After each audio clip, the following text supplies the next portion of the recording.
आप सभी लोगों का मेरे इस YouTube चैनल में फिर से स्वागत है। मैं YouTube पे काफ़ी लंबे वक्त के बाद आया हूँ। इन दिनों बिहार और पूरे देश भर में बिहार पब्लिक सर्विस कमीशन के ऊपर में काफ़ी चर्चाएं हो रही हैं। आखिर यह बिहार पब्लिक सर्विस कमीशन है क्यों, इसका काम क्या है, इसका गठन कब हुआ और इसके पास क्या क्या शक्तियाँ हैं, इन सब चीज़ों के बारे में हम वीडियो में देखते हैं, समझते हैं और यह बिहार में चर्चा में क्यों है इसके बारे में भी हम समझते हैं और जानने की कोशिश करते हैं। बिहार लोक सेवा आयोग बेसिकली समझा जाए तो बिहार लोक सेवा आयोग भारतीय संविधान के द्वारा बनाई गई एक संवैधानिक संस्था है जो बिहार राज्य में सिविल सेवकों का चयन करती है। इसकी स्थापना 1 अप्रैल 1949 को हुआ। मुख्यालय पटना बिहार है, कार्यक्षेत्र बिहार है। इसके अध्यक्ष है श्री परमार रवि मनु भाई, जो एक IAS अधिकारी है, जिनका फोटो आप स्क्रीन पे देख रहे हैं। और IAS union public service commission UPSC के द्वारा बनाया जाता है। BPSC के ऐसे सदस्य हैं श्री इम्तियाज अहमद करीमी, जो BAS है। BAS Bihar public service commission के द्वारा बनाया जाता है। यह राज्य की सिविल सेवा है। तो सदस्य का नाम पहला था श्री इम्तियाज अहमद करीमी, जो BAS है। डॉक्टर अशोक कुमार शर्मा, यह भी BAS है। प्रोफेसर दीप्ति कुमारी, जो प्रोफेसर है। डॉक्टर अरुण कुमार भगत, यह भी BAS है। श्री शोभेंद्र कुमार चौधरी, यह भी BAS है। बिहार लोक सेवा आयोग उड़ीसा और मध्य प्रदेश राज्यों से के लिए आयोग से अलग होने के बाद 1 अप्रैल 1949 से अस्तित्व में आया था। लॉर्ड मैकेले की अध्यक्षता में 1854 में एक समिति का गठन हुआ। यह समिति की अवधारणा यह थी कि जो सिविल सेवा के पदों की नियुक्ति होगी उसके लिए प्रतियोगी परीक्षा का आयोजन करना।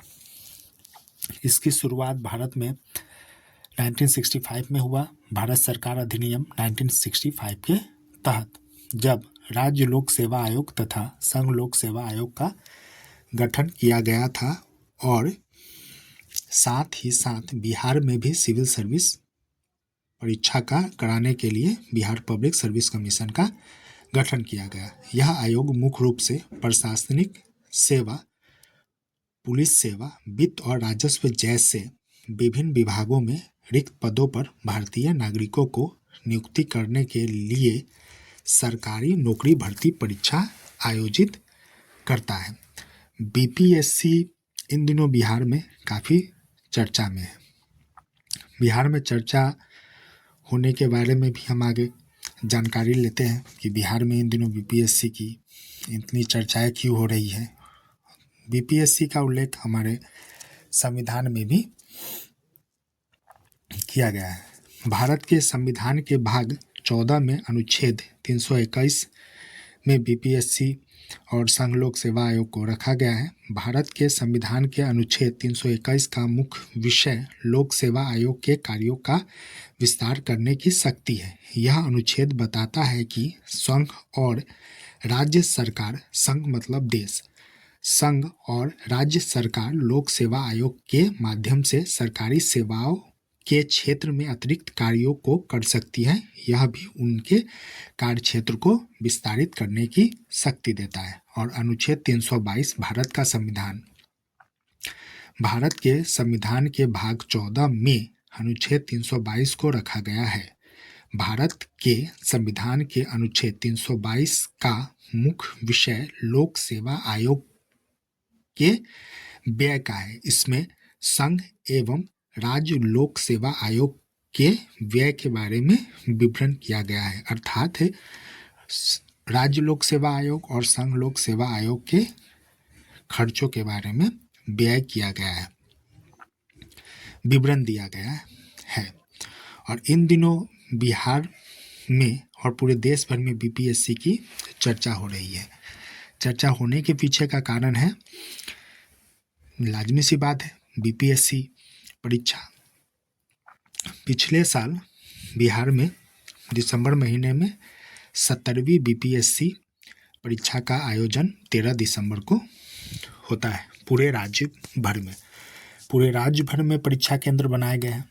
इन केंद्रों में पटना में स्थित बापू परीक्षा परिसर में भी बीपीएससी की परीक्षा आयोजित होती है, पर परीक्षा में पेपर लीक और पेपर धांधली के आरोप बीपीएससी के विद्यार्थियों के द्वारा लगाए जाते हैं। उसके बाद 14 दिसंबर से बिहार के पटना राज्य के गर्दनी बाग में बीपीएससी के विद्यार्थियों के द्वारा शिक्षा सत्याग्रह किया जा रहा है, जिसमें विद्यार्थियों की मांग है कि वह बीपीएससी सिविल सेवा की परीक्षा पुनः राज्य भर में कराए।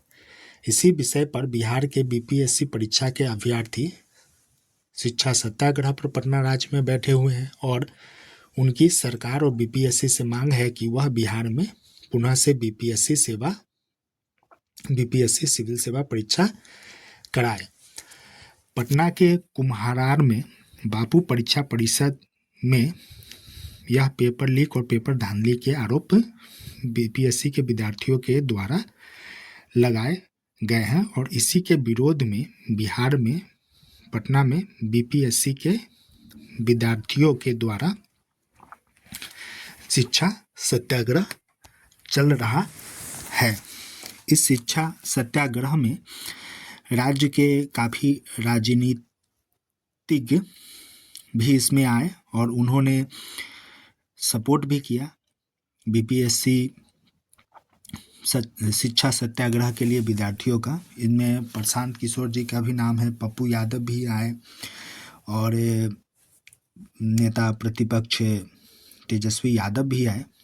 पर बीपीएससी परीक्षा के शिक्षा सत्याग्रह में प्रशांत किशोर जो जन स्वराज्य के मुखिया है, वह भी सत्याग्रह में बैठे हुए हैं और देखते हैं कि आगे कि बीपीएससी परीक्षा सिविल सेवा की परीक्षा है जो पुनः पूरे बिहार भर में लेती है या नहीं लेती है। लेकिन इन सब चीज़ों से पहले यह बात समझते हैं कि 13 दिसंबर को जब बिहार में बीपीएससी परीक्षा का आयोजन हुआ, जिसका परीक्षा केंद्र बापू परीक्षा परिसर था, उस बापू परीक्षा परिसर की परीक्षा को रद्द कर दी गई है और 4 जनवरी को उस सेंटर की परीक्षा लेनी थी। अर्थात 4 जनवरी को वहाँ पे जितने विद्यार्थियों का केंद्र था, परीक्षा केंद्र, 4 जनवरी को उनका परीक्षा लेना था और आज 4 जनवरी है, उन्होंने परीक्षा भी दिया। अभी देखते हैं कि शिक्षा सत्याग्रह का क्या होता है, बीपीएससी फिर से पुनः परीक्षा लेती है पूरे राज्य भर में या नहीं लेती है। इन सब चीज़ों पे बने रहने के लिए, इन सब चीज़ों की जानकारी के लिए हमारे चैनल के साथ बने रहे। आपका बहुत बहुत धन्यवाद। हमारे चैनल को लाइक करें, सब्सक्राइब करें। धन्यवाद।